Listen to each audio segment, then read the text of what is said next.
Endowment fund کی جانب سے شخصیات سے ملاقات کا سلسلہ ہے، اور آج اس سلسلے میں ہمارے دوست شمیم عالم سے ہم آپ کی ملاقات کرائیں گے۔ انٹرویو لے رہی ہیں شہناز احد، تو اب میں شہناز سے عرض کروں گا کہ تعارف اور سلسلے کو آگے بڑھائیں۔ بہت شکریہ نثار۔ ہاں، آپ نے شخصیات کی بات کری۔ ہر معاشرے میں زندگی کے مختلف پہلوؤں میں ممتاز شخصیات ہوتی ہیں جن کا اپنے اپنے وقت میں کچھ نہ کچھ ایسا نمایاں کام ہوتا ہے جسے معاشرے کو یاد رکھنا چاہیے، اور وہ یادگار بھی ہوتا ہے۔ اس میں دوست بھی ہوتے ہیں، جاننے والے بھی ہوتے ہیں اور نہ جاننے والے بھی ہوتے ہیں، لیکن اگر ہم پوری تاریخ اٹھا کے دیکھیں تو وہی معاشرہ زندہ معاشرہ کہلاتا ہے، جو اپنی شخصیات کو زندہ رکھتا ہے، ان کے کام کو سراہتا ہے اور ان کے نقش قدم پہ چلنے کی کوشش کرتا ہے۔ خیر، ہمارا معاشرہ کس قسم کا ہے اس بارے میں تو میں گفتگو نہیں کر رہی، لیکن جیسا آپ نے کہا کہ ہماری آج کی شخصیت شمیم عالم ہے۔ شمیم عالم نہ صرف یہ کہ ہمارے دوست ہیں، میں سننے والوں دیکھنے والوں کے لیے یہ بھی بتا دوں کہ شمیم عالم پہلے صحافی تھے، پھر صحافت ان کو راس نہ آئی، بے روزگاری بہت راس آئی۔ اسی بے روزگاری کے کوچے میں گردش کرتے کرتے یہ آرٹس کونسل میں آ گئے، اور عمر کا ایک بہت بڑا حصہ انہوں نے کوچہ آرٹس کونسل کی نوکری میں گزارا۔ وہاں پہ پروگرام ڈائریکٹر رہے، پھر اس کے آرٹس کونسل کے ایگزیکٹو ڈائریکٹر بنے، پھر ایگزیکٹو ڈائریکٹر سے ریٹائر ہونے کے بعد بھی ایک مدت تک وہاں پہ یہ as a over all administrator یا یہ جو کچھ بھی تھا، ان کی تجربے سے فائدہ اٹھانے کے لیے ان کو دوبارہ ہائر کیا گیا اور یہ کام کرتے رہے۔ پھر یہ پاکستان اور آرٹس کونسل دونوں کو چھوڑ گئے۔ اس کی کیا وجوہات ہیں وہ ہم جب گفتگو آگے بڑھے گی تو خود بخود سامنے آتی چلی جائیں گی۔ ابھی تو ہم بات کریں گے شمیم عالم سے۔ السلام علیکم، کیسے ہیں آپ؟ اللہ کا احسان ہے۔ تو آپ سان فرانسسکو سے کراچی آئے ہوئے ہیں، ٹھیک ہے؟ اپنی تازہ کتاب شہداد پور سے سان فرانسسکو کے سلسلے میں، لیکن آپ شہداد پور تو نہیں، لیکن آ کے اٹکے ہوئے ہیں کراچی میں۔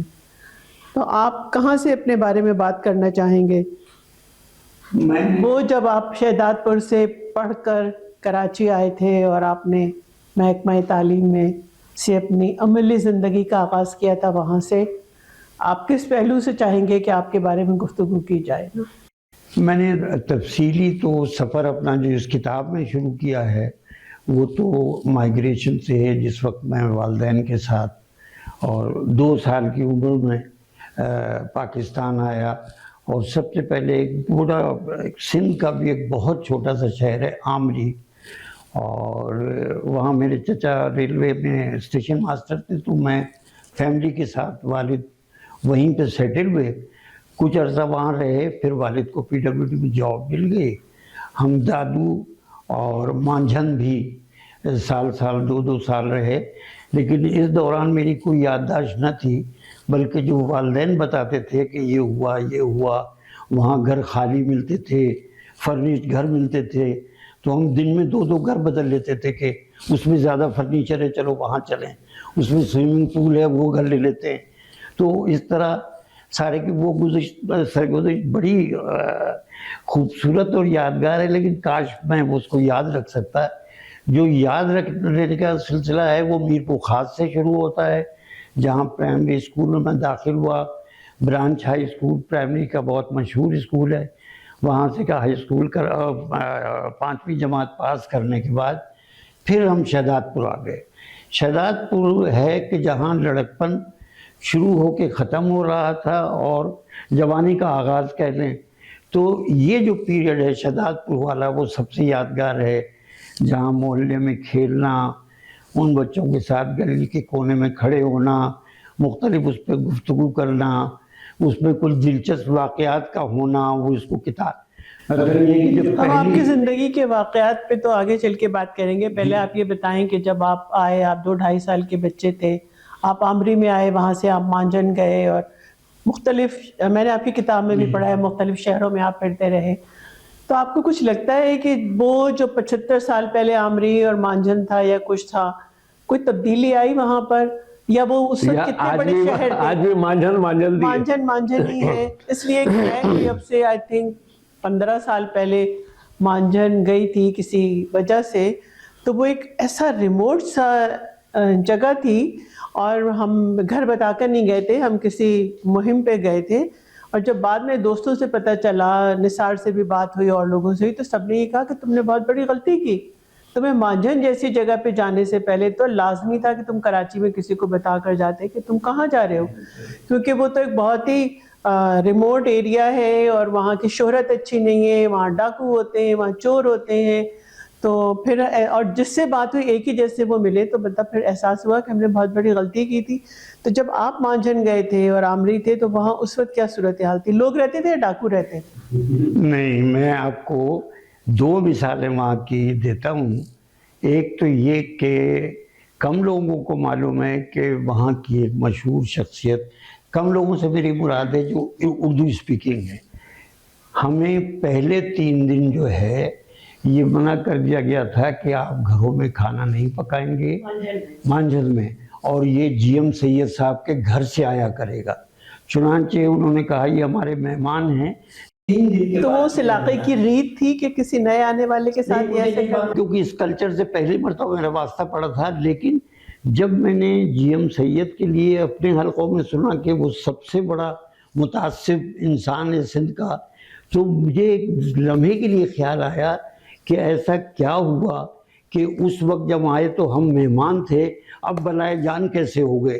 اس پر یہ الگ سوچنا پڑے گا کہ اس کی وجوہات کیا ہیں اور اس کے ذمہ دار کون ہیں. ہاں, آپ صحیح کہہ رہے ہیں, اس لیے کہ جی ایم سید کا بہرحال ایک رول اس خطے کی پاکستان بننے کی تحریک میں جی ایم سید کا اپنا ایک رول ہے. انہوں نے قائد اعظم کا ساتھ دیا, انہوں نے مسلم لیگ کو بھی سپورٹ کرا, میرا خیال سے میں صحیح کہہ رہی ہوں.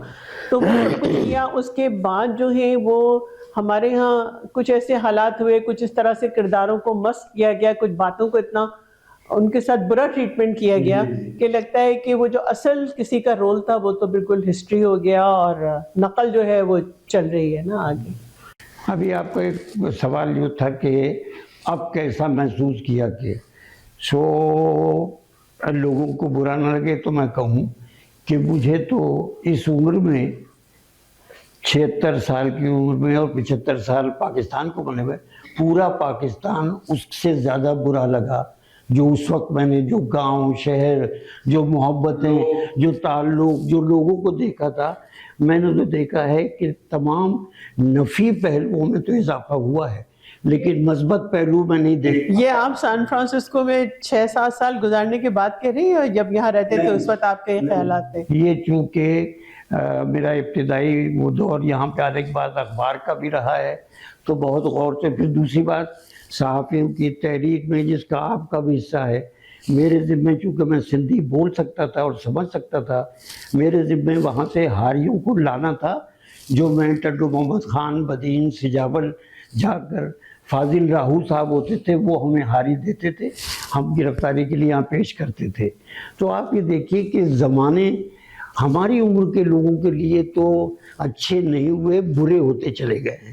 لیکن بہرحال آپ اس کو یہ کہنا چاہ رہے ہیں کہ اوور آل جو ہے ہمارا معاشرہ روبہ زوال ہے, اور کوئی آپ کو اچھی چیز نظر نہیں آتی کہ جو اس وقت جو لٹے پٹے لوگ آئے تھے اور طرح طرح کے جو لوگ جمع تھے, کہ اس وقت سب کچھ بہت بہتر تھا, اور اب جو ہے حالات دل برداشتہ ہیں. لیکن وہ لوگوں کو لوگ لیے پھر رہے تھے, امید کی کوئی کرن دھکیل رہے ہیں ان کو ایک دوسرے کے بل, تو ادھر میں ادھر.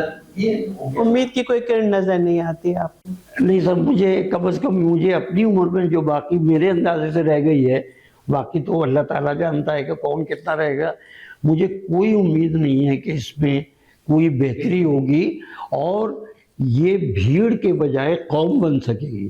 75 سال میں یہ قوم بھی نہیں بن سکی. آپ یہ دیکھ لیجیے, کراؤڈ ہے, ایک بھیڑ ہے لوگوں کا, کبھی ادھر چلا جاتا ہے, آوے جاوے جاوے.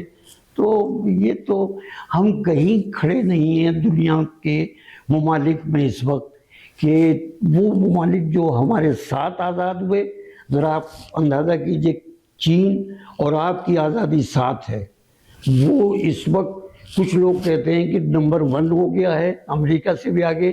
ورنہ نہیں تو بہرحال ایک بہت بڑی پاور ہے. ہم نے ہمارا ایک حصہ جو ہم سے آزاد ہوا وہ ہم سے آگے.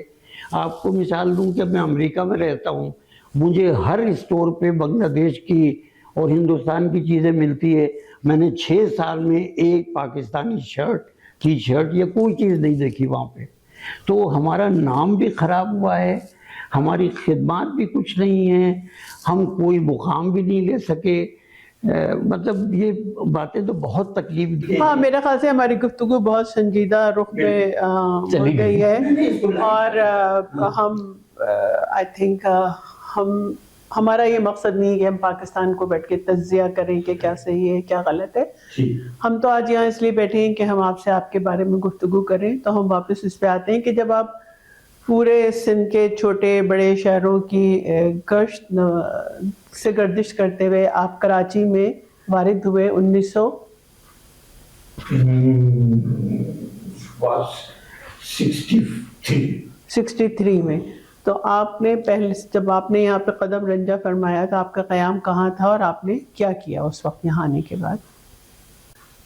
میں یہاں ایک تو یہ کہ یادگار یہ ہے کہ میرا جو سفر ہے شہداد پور سے کراچی کا وہ 1965 کا ہے, اور اس دن کا ہے جس دن 6 ستمبر کی جنگ شروع ہوئی. میں سفر میں Hyderabad. You came here in 63. ہاں نہیں, وہ تو جانے کے جب فائنل حیدرآباد کو شامل نہیں کیا تھا نا ہم نے, حیدرآباد کو کر لیں تو پھر وہ 65 ہو جاتا ہے. وہ باقی 2 سال حیدرآباد میں بھی رہا. تو وہ اس وقت حیدرآباد سے لڑائی شروع ہو گئی اور ہم بریک آؤٹ میں کراچی اترے. اس شہر میں نوبارد تھا, کچھ پتہ نہیں, وہ ایک بہت لمبی داستان ہو جائے گی کہ وہاں سے میں پیر کالونی جہاں میرے ایک نانا رشتے کے رہتے تھے کہ ان کے گھر تک پہنچا, کیسے پہنچا, لیکن بہرحال کسی طور پہ پہنچ گیا. اور ابتدائی دور کچھ مہینے میں ان کے پاس رہا, اور پیر کالونی کے محلے میں سب سے پہلا جو میرا تعلق پیدا ہوا وہ شہریار جلیس سے ہوا, کیونکہ ابراہیم جلیس صاحب پڑوسی تھے ہمارے, یعنی 2-4 گھر چھوڑ کے وہاں رہتے تھے. تو سب سے پہلی ملاقات اسی سے ہوئی, اور پہلا دوست بھی کہہ سکتے ہیں کہ اس سے ہوا. پھر آہستہ آہستہ معاملات وہ ہوئے, اور کسی حوالے سے مجھے ایجوکیشن ڈپارٹمنٹ میں جاب بھی مل گئی. وہ جاب کیا کیا؟ وہ سمپل کلرک. ہاں, تو اس میں. اور آپ کی پہلی تنخواہ کیا تھی؟ اب میرے خیال میں 140 روپے ہونا. تو وہ 140 آپ اپنے اوپر خرچ کرتے تھے یا گھر میں بھی دیتے؟ نہیں, اپنے اوپر خرچ کرتا تھا, اپنے اوپر. گھر سے؟ ہاں نہیں, بہت شوق تھا کہ اچھا پہنو اچھا کھاؤ. میں تھوڑا سا, جب آپ کراچی آتے ہیں تو صرف اکیلے آتے ہیں یا والد یا فیملی پوری آ جاتی ہے؟ نہیں, میں اس کو بالکل تنہا آیا. وہ والدین تو بہت بعد میں آئے. پھر وہ بھی ایک قصہ ہے کہ ایک فیملی نے مجھے ایز اے بیٹا اڈاپٹ کر لیا, اور میں ان کے ساتھ برسوں رہا, کوئی 10-15 سال. اس کے بعد میرے والدین جو ہے یہاں کچھ پڑھائی لکھائی یہاں مکمل کر کے آگے جاؤں. میں وہیں سے حیدرآباد سٹی آرٹس کالج سے, جس زمانے میں مرزا عابد عباس پرنسپل تھے ہمارے, تو وہ وہاں سے کر کے آیا تھا. انٹر شہداد پور سے, BA سٹی کالج سے. اور کراچی آنے کے بعد اخبار جوائن کر کے میں نے جرنلزم میں داخلہ لیا. اور شریف المجاہد صاحب ہوتے تھے کہ مجھے پوچھا انہوں نے آپ کیسے اسٹوڈنٹ ہیں, تو میں نے ان سے کہا میں اتفاقیہ اسٹوڈنٹ ہوں. تو بھائی وہ کیا ہوتا ہے جی اتفاقیہ اسٹوڈنٹ؟ میں نے کہا سر میں اخبار میں ملازمت بھی کرتا ہوں اور ساتھ ساتھ چاہ رہا ہوں کہ میں جرنلزم میں ہی کر لوں. وہ بہرحال کنٹینیو ہو سکا میں 6-7 مہینے میں. سو پھر ایجوکیشن. اچھا شمیم, ہم پھر واپس مڑتے ہیں. جب آپ نے حیدرآباد سٹی کالج سے آپ نے جو گریجویشن کیا تو اس میں تو یقیناً آپ کے ساتھ اور بھی بہت سی ایسی شخصیات ہوں گی جو باقی زندگی میں آگے چل کے آپ کو کراچی میں ادھر ادھر ٹکری ہوں گی. ان میں سے آپ کوئی ہیں آپ کی میموری میں کہ کوئی لوگ تھے جو آپ کی طرح یا کچھ شخصیات بنے یا خالی شخصیات؟ مجھے چونکہ ایک شاعر یاد ہے جو اس وقت حیدرآباد کے اچھے شعراء میں تھا اور جوان شعراء میں, یونس شرر. تو میرے خیال میں ان کا شاید انتقال بھی ہو گیا ہے. ہاں, تو وہ یاد رہے کہ باقی کلاس کے لڑکوں میں تو مجھے لگتا ہے یا پھر ایک صاحب اور ہیں جو کینیڈا میں اب ملے ہیں, وہ بھی سٹی کے کالج کے اس وقت طالب علم تھے، اور میں سمجھتا ہوں 2 سال ایسے نکل گئے کہ کوئی دوستی نہیں ہوئی، بلکہ اس میں ایک تبدیلی یہ آئی کہ میں پڑھتے ہوئے بھی میں جا کے بیٹھنے لگا سلطان ہوٹل ہے حیدرآباد کی، جہاں اس زمانے میں محسن بھوپالی، حمایت علی شاعر، برگ یوسفی، پروفیسر وقار عظیم، سر وہ اختر انصاری اکبر آبادی کا، یہ وہ چیپٹر ہیں گفتگو کے کہ ان پر اختر انصاری پوری پہ ایک کتاب لکھی جا سکتی ہے۔ ان کی وجہ شہرت شاعری کے علاوہ بھی تھی، اور وہ غزنوی ہوٹل میں مستقل قیام کرتے تھے، اور وہ میں 1-2 بار گیا ہوں تو ان کا کمرہ اور ان کی جو رہائش تھی وہ بڑی قابل دید تھی۔ لیکن اردو کے لیے خدمات بہت ہیں ان کی، نئی قدریں پہلا پرچہ تھا کہ جو ادبی نکلا تھا اس وقت، تو تمام پورے سندھ میں جاتا تھا وہ، شہزاد پور، جیکباباد، سکھر۔ اب دوبارہ سے کراچی میں ایک ادارے نے اس کو دوبارہ اس انجمن کو اٹھانے کی کوشش کی۔ پھر وہ بھی جاتے رہے، مگر سلطان ہوٹل سے مجھے یہ ادبی ذوق میں اضافہ ہوا۔ ویسے تو جب میں میٹرک میں تھا تو انڈیا اور پاکستان کا جو سب سے بڑا ادبی میگزین ہے پورے بر اعظم کا وہ نقوش تھا، اور نقوش اس وقت بھی میں پڑھنے لگا تھا، دوسرے کے آتا تھا لے کے، کیونکہ اتنا ضخیم اور اتنا حسین میگزین کوئی دوسرا اب بھی نہیں آیا آج تک۔ یہاں تک کہ ان کے ایڈیٹر محمد طفیل تھے، مگر ان کا نام ہو گیا تھا محمد نقوش، ان کو لوگ کہا کرتے تھے۔ تو وہ پڑھنا لکھنا تھا، پھر ان لوگوں کی جو صحبت بھی تھی اس میں بہت اضافہ ہوا، ہرچند کہ ان کے ہم چھوٹے کی حیثیت سے تھے، مطلب ہمارے بھائی مجھ سے کہتے تھے کیپٹن کی ڈبی نیچے سے لیا پکڑ کے، ہم سگریٹ کی ڈبی لا کے مگر اس بہانے ہم ان کے دائیں بائیں بیٹھ جاتے تھے، اور یہ لوگ جو گفتگو کرتے تھے وہ بڑی کام آتی ہے۔ اور دکھ کی بات میں اب ایک بتانا ہی چاہتا ہوں کہ آج میں وہ چیزیں چاہتا ہوں آگے کی، نہ تو وہ کوئی اگر سن رہے ہوتے 3 لوگ تو میں اکیلا بیٹھا رہ جاتا ہوں، سب اٹھ کے چلے جاتے ہیں۔ یہاں بھی امریکہ میں میرے اپنے گھر میں یہ قصے بچے نہیں سنتے، بولتے پتہ نہیں ابو کون تھے کیا تھے۔ تو یہ ایسے خوش نصیب تھے کہ یعنی بہت جلدی آپ کو بڑوں کی جوتیوں میں بیٹھنے کا موقع ملا۔ نو ڈاؤٹ، نہ صرف وہاں، یہاں بھی میں آپ کو بتاؤں کہ جب فیض صاحب یہ جو صدر کی مارکیٹ ہے یہاں پام گرو بار ہوتا تھا، جو فیض صاحب کے دوست کا تھا میجر عطا، جو راول پنڈی کیس میں بھی انوالو تھے، اور ان کا بیٹا ہے وہ بھی چھوٹی موٹی شاعری کرتا ہے، نجم عطا۔ تو فیض صاحب کے سگار کے لیے صدر میں ایک خاص جگہ تھی وہاں، ہاں تو وہ سگار بھاگ کے لے آتے تھے۔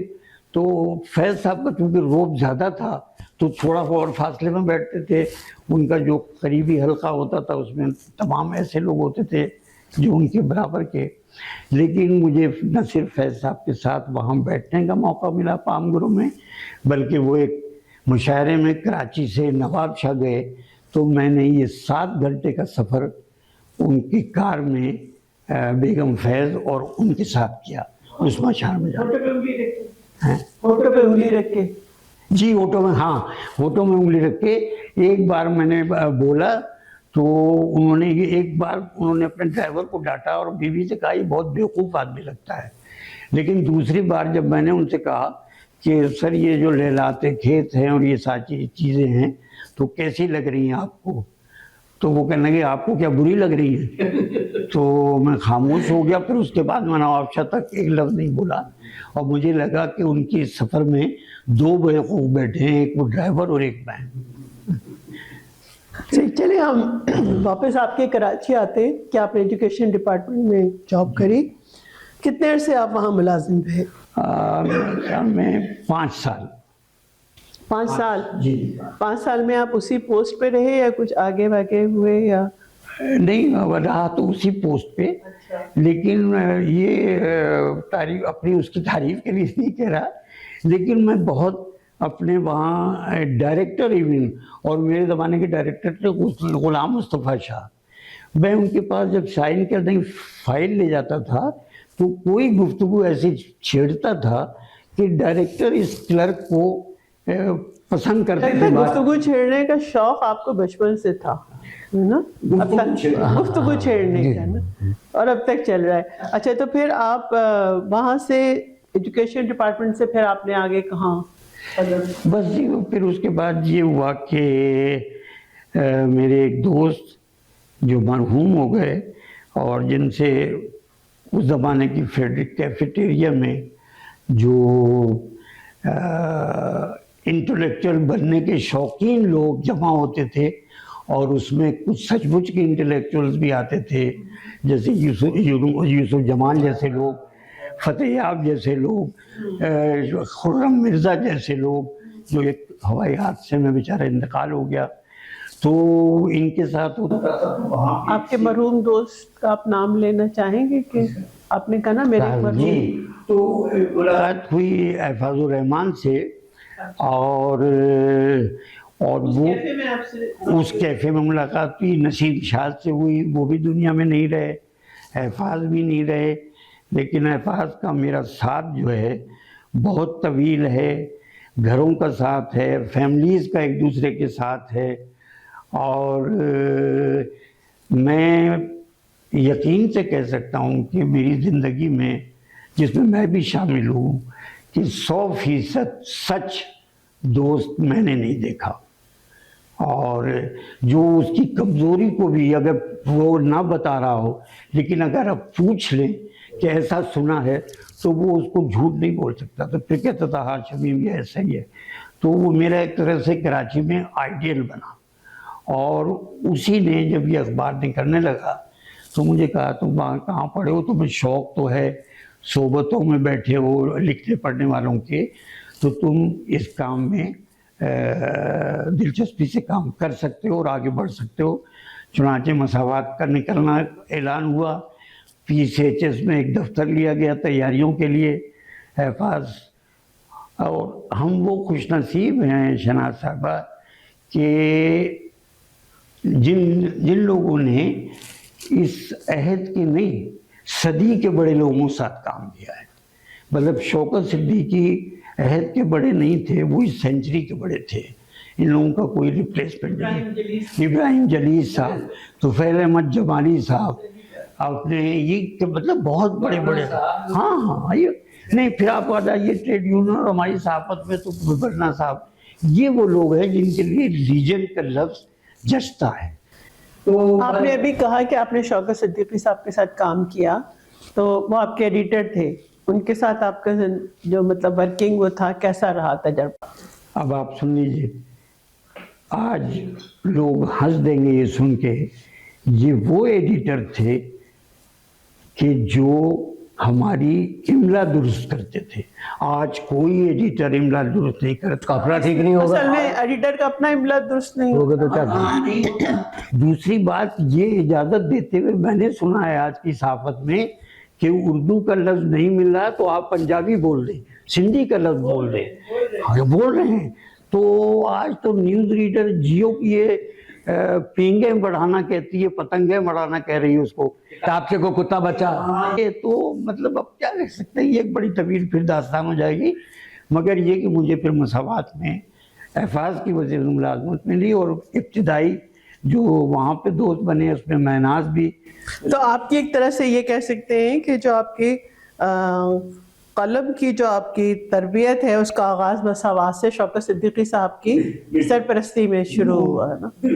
اچھا اس میں آپ کا جرنلزم میں مختلف برانچز ہیں، رپورٹنگ ہے، یہ ہے، کرائم ہے، یہ تو آپ سارے شعبوں میں کام کیا، یا کوئی ایک ایسا شعبہ تھا جب زیادہ؟ میگزین میں زیادہ رہا، لیکن مجھے چونکہ یادگار ہے یہ انوکھی جو پہلوان آیا تھا اور اس کا مقابلہ میرے خیال میں جھارا یا کسی سے تھا، تو اس دن ایسے ایک دو دفعے اسپورٹس کی رپورٹنگ بھی کی ہے ایمرجنسی میں کسی کی بدلے.